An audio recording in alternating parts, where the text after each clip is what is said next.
Rajahmundry GGH మార్చరీలో pharmacist Naganjali మృతదేహానికి post mortem పూర్తి చేశారు డాక్టర్స్. అక్కడి నుంచి అంబులెన్స్ లో పోలీసులు తరలించారు. నాగాంజలి సొంత ఊరు ఏలూరు జిల్లా జీలుగుమిల్లి మండలం రౌతుగూడెం గ్రామంలో మరి కాసేపట్లో అంత్యక్రియలు నిర్వహించనున్నారు.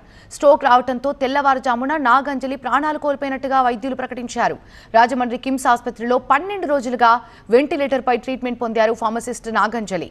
కిమ్స్ లో డ్యూటీలో ఉండగానే గత నెల 24వ తేదీన అనస్థీషియాకు సంబంధించిన ఇంజెక్షన్ తీసుకుందామే. ఇక ఈ కేసులో కిమ్స్ లో ఏజీఎం గా పనిచేస్తున్న దువ్వాడ మాధవరావు దీపక్ ని నిందితుడిగా భావిస్తున్నారు. అతను ఇప్పటికే పోలీసులు అరెస్ట్ చేసి రిమాండ్కు తరలించారు. దీపక్ కి కఠిన శిక్ష పడేలా చేసి తన కూతురు ఆత్మకి శాంతి చేకూరేలా చేయాలంటున్నారు నాగాంజలి పేరెంట్స్.